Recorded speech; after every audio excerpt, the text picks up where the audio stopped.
হরি বল হরি বল হরি বল হরি বল হরি বল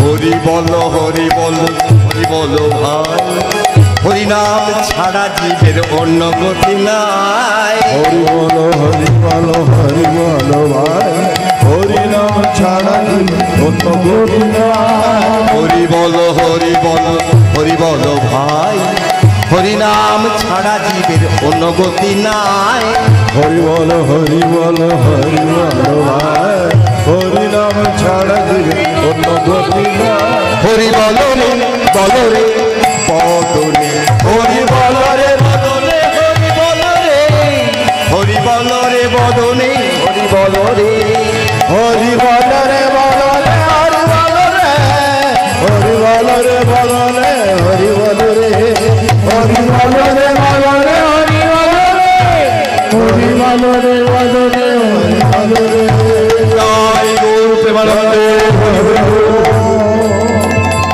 তাহলে কীর্তন আর সংকীর্তনের মধ্যে পার্থক্যটাকে, কীর্তন কাকে বলে বাবা?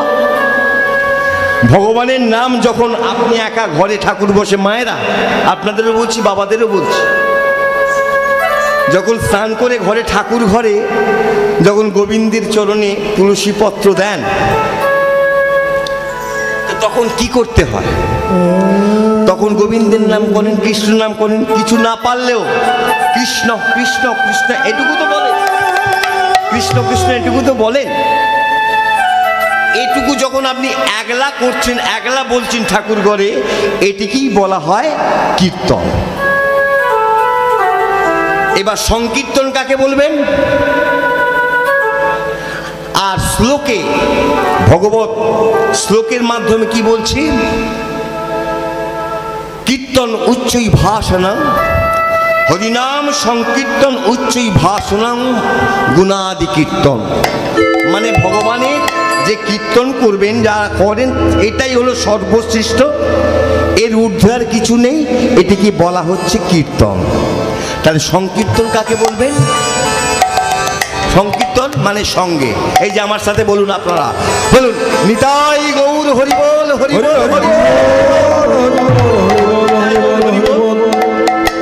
বললেন তো আমার সাথে?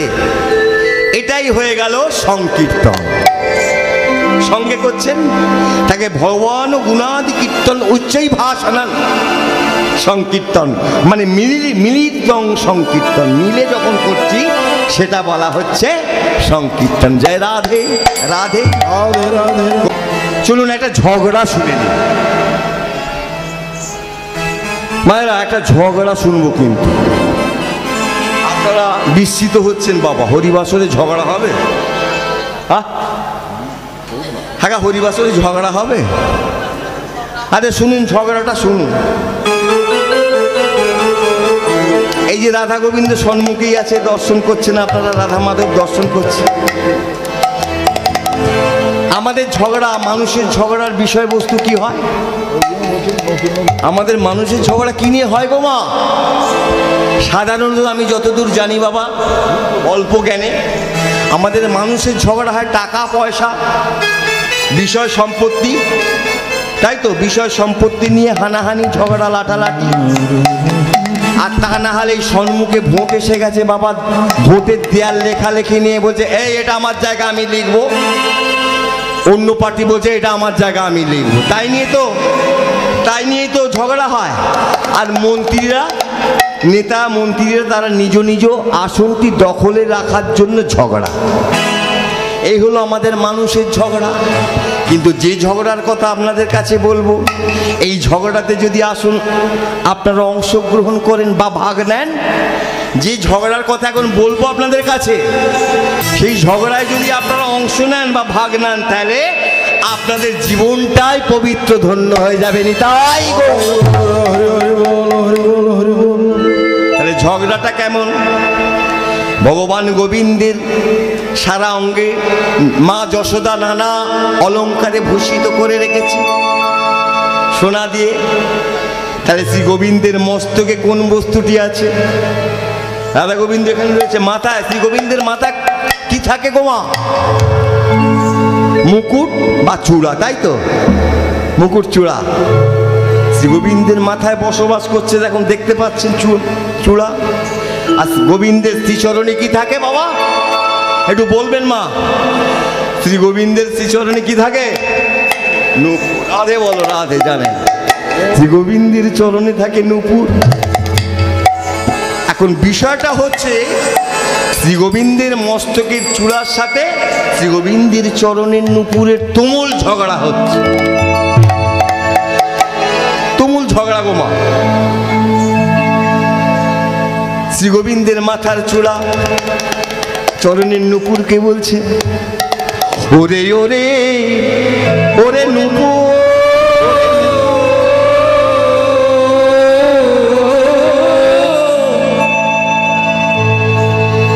ওরে ওরে ওরে নূপুর, দেখ দেখ আমায় দেখ, কত বড় আমার ভাগ্য রে। গোবিন্দের মাথার চূড়া চরণের নূপুরকে বলছে ওরে নূপুর দেখ দেখ, মানে অহংকার বসিত হয়ে মাথার চূড়া নূপুরকে বলছে দেখ দেখ আমার কত বড় ভাগ্য। তা চরণের নূপুর চূড়াকে বলছে আরে চূড়া, কি এমন তোর বড় ভাগ্য? বড় বড় কথা বলছিস, তুমুল ঝগড়া হচ্ছে। তুই গোবিন্দের মাথায় আছিস, তুই গোবিন্দের অঙ্গ স্পর্শ করে আছিস, আর আমি গোবিন্দের চরণে থাকি, আমিও গোবিন্দের চরণ স্পর্শ করে আছি। তাহলে হয়ে গেল, তুই মাথায় আছিস আর আমি চরণে আছি। তাহলে তোর এমন কি মাহাত্ম্য? বড় বড় কথা বলছিস। বলছে নূপুর কি বলবো, তোর বুদ্ধিটা তো বড় কম।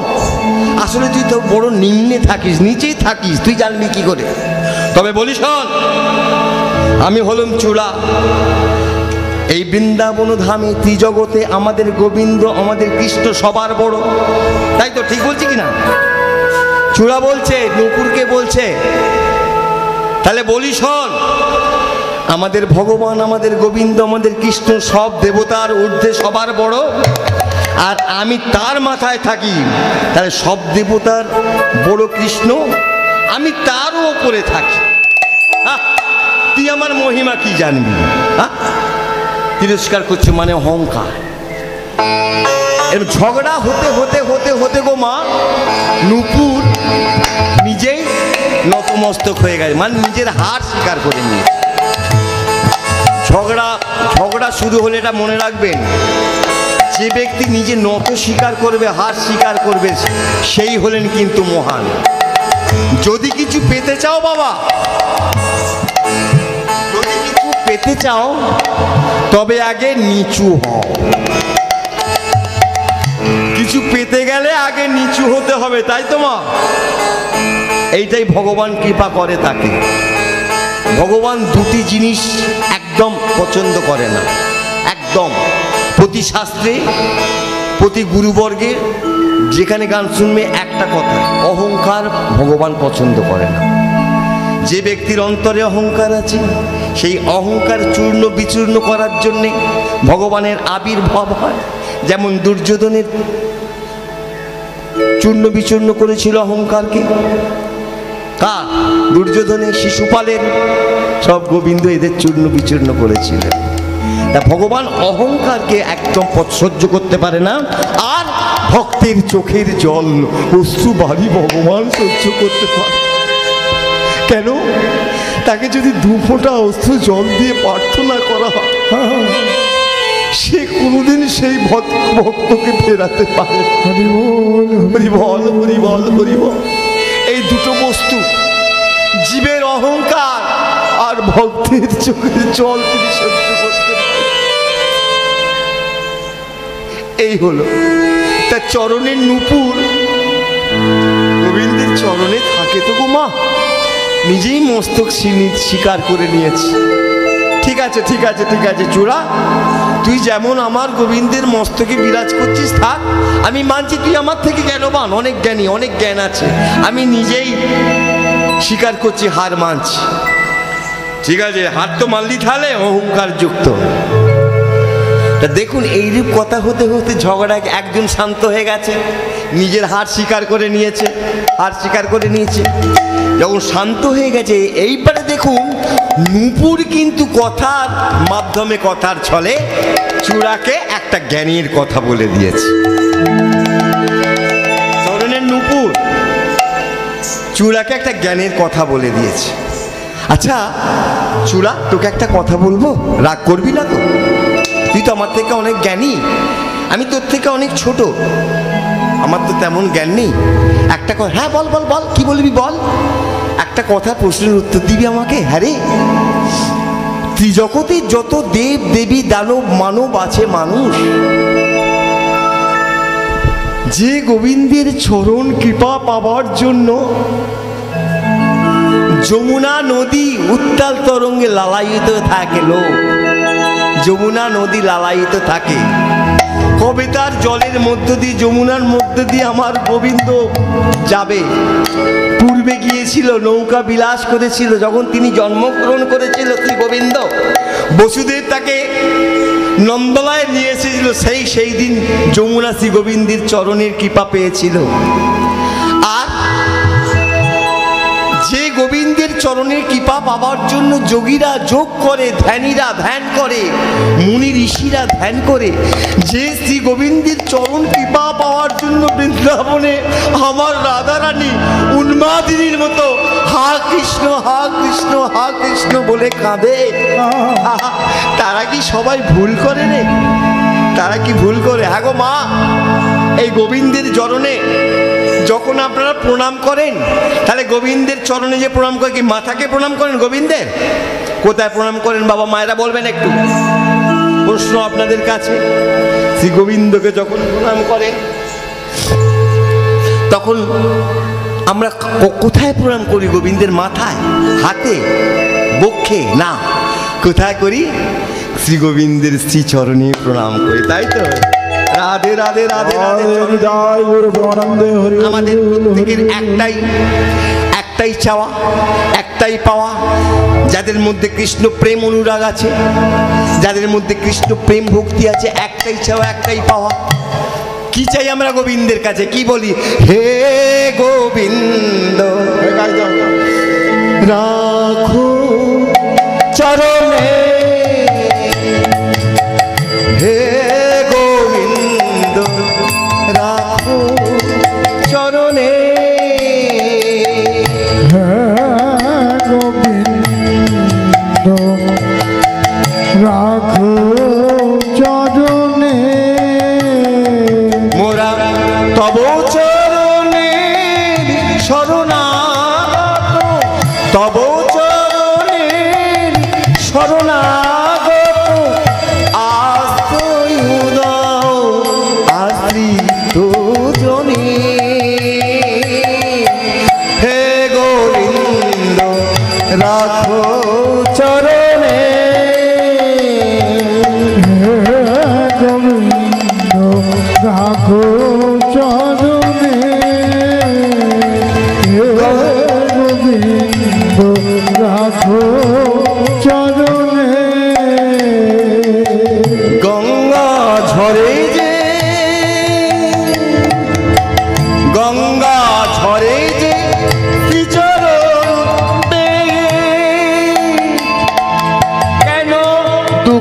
পাই সে চরণ চেয়ে। গঙ্গা ঝরে যে শ্রীচরণ গে কেন দুঃখ পাই ও চরণ কে।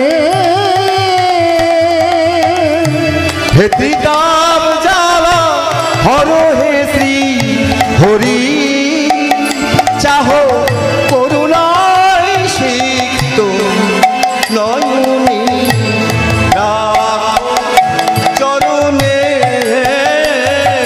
হে গোবিন্দ রাখো চরণে,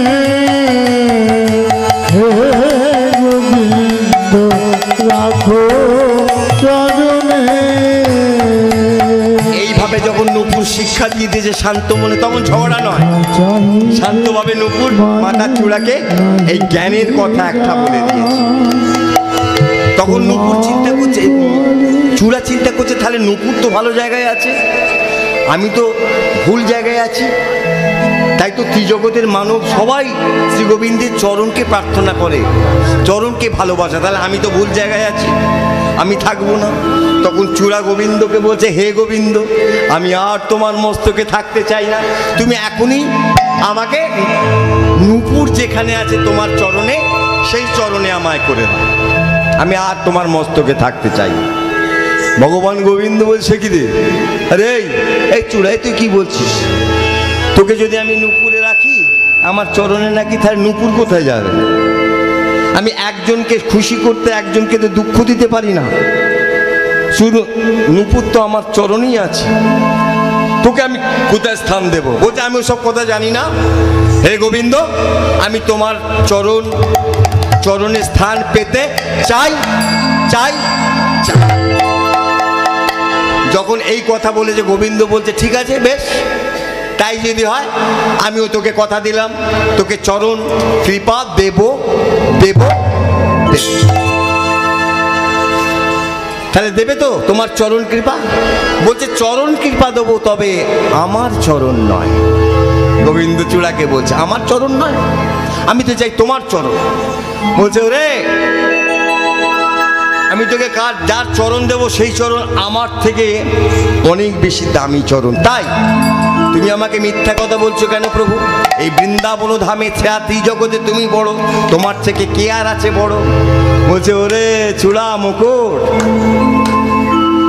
বাপেরও বাপ থাকে, বাপের যেমন বাপ থাকে তেমনি গুরুর তেমন গুরু থাকে। কি বললাম মা? বাপের যেমন বাপ থাকে, গুরুর তেমন গুরু থাকে। এই বৃন্দাবনে আমি জগৎগুরু শ্রীকৃষ্ণ সবাই জানে, আমি জগৎগুরু, কিন্তু আমার থেকে আর কে গুরু?